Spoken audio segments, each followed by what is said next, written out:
Hi everyone, I'm Edyta Sitar from Laundry Basket Quilts, and I am so excited to be at Fat Quarter Shop Studio to prepare your next block of the month.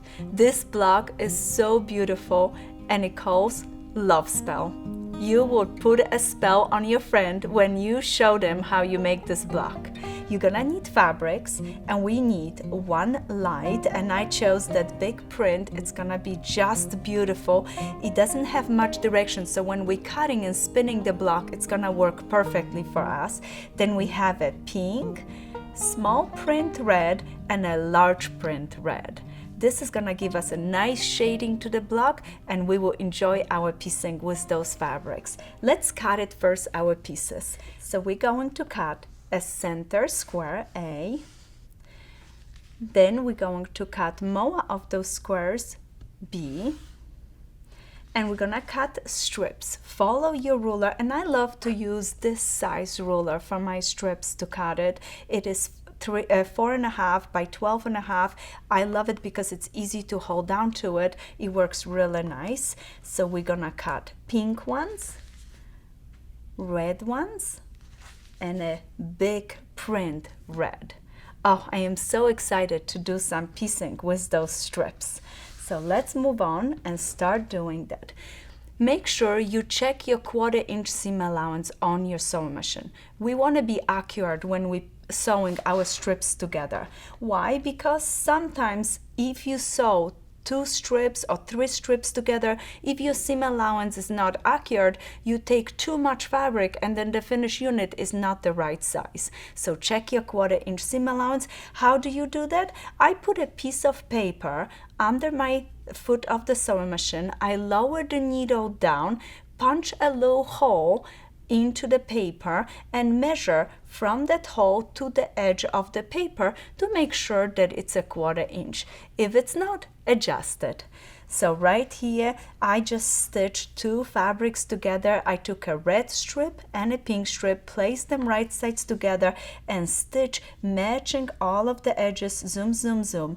And still, as soon as I finish, it's important to focus on pressing this time. First, you always put your iron over and set in the seam. Set in the seam. Then you're going to open the pieces, and gently with the circular movements, you're gonna open up the seam. And speaking of pressing, I want to take a minute as we are doing those units of 3 strips. 1, 2, 3.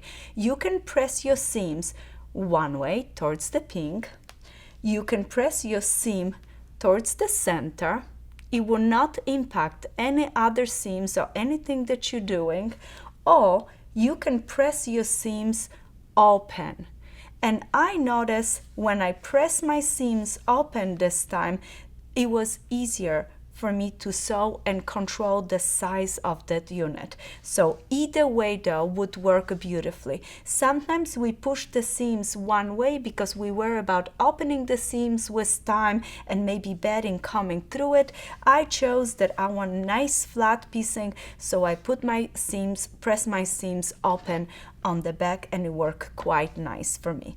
As soon as you finish your first unit, you're going to take a square.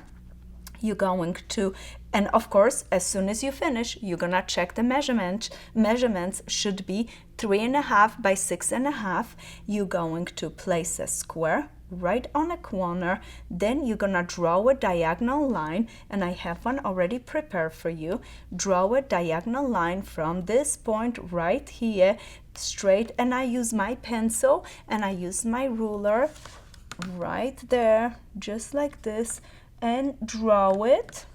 As soon as you finish drawing, you need to put a pin on each side. On the smaller units, I don't use pins. I just hold it because sometimes the pins come in my way.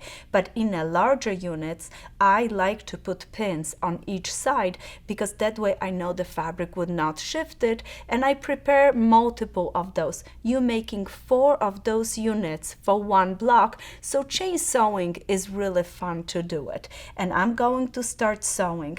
If I start on this point, it's gonna push my little point down, and it's hard to figure it out where exactly that point is under the foot of your sewing machine. So I like to always start from this side to go straight down, because I can place my hands on each side of the seam that I'm planning to make and hold that fabric really nice, hold everything in place, zoom, zoom, zoom, come right down, pull those pins out, take my ruler, place my ruler right over this seam, staying 1/4 inch away towards the outside, right here, 1/4 inch away from the seam, take my rotary and trim it. Once I trimmed it, I can go ahead and open this up, and I created a beautiful triangle.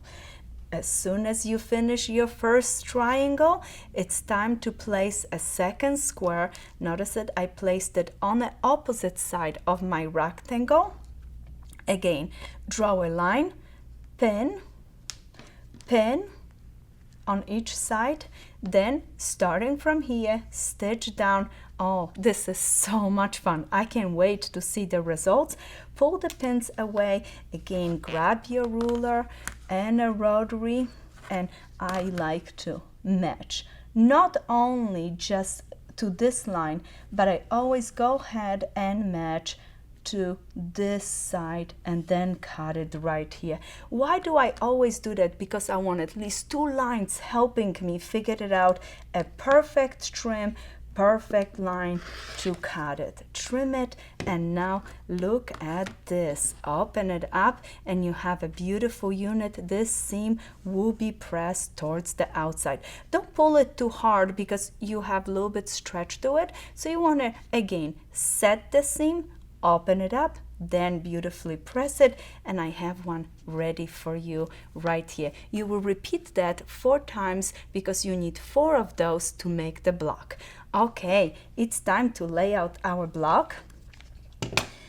I'm so excited about that. And we're gonna start by placing all our pieces, making sure that our colors are shifting towards the outside. So we have the darkest red towards the inside, and then the colors are shifting towards the light. Now what I'm going to do, I place my square, my center square, on the right side of this rectangle, and I'm gonna sew it from here straight down, and you can stop. I leave myself a little room, stop before this next seam. So you want to leave a little opening like this. So start sewing here, straight down, stop, and backstitch. Leave an opening. I like to, some girls leave it only 1/4 inch. I like to leave a little bit bigger, especially if you are a beginner. This is a little bit more room for you to put your elbows into it. So make sure you leave a little bit more room. If you do a few of those, you're not even gonna have to do that much room. You can just leave a 1/4 inch. I left myself a little room. I need a little space. Open it up, press it open. The next one is super easy because I take this rectangle, place it right over, match it up beginning and the end, as well as I want to make sure that this seam matches up right here. So putting a pin through that center right there, I can feel the seam back there. Stitch straight down. Okay, as soon as you finish, you will open this up, then you will add this to this the same way, place it down, sew it all the way, finish, and now it's time to add this side. So what I'm gonna do is place it right over, pull this to the side. Remember that opening? Pull it to the side, zoom, zoom, zoom, stitch it, always pin it, and as soon as you finish stitching, you can press it right open, and then you just fold the block down back and finish from the area that you have stopped all the way to the end, and your block will be complete. As soon as you finish that block, a spell will be put on you to make more and more of those, and you need 4 blocks for this whole quilt. And I am so excited to show you the placement of the block. It is right here on outside of the quilt, right in 4 sides.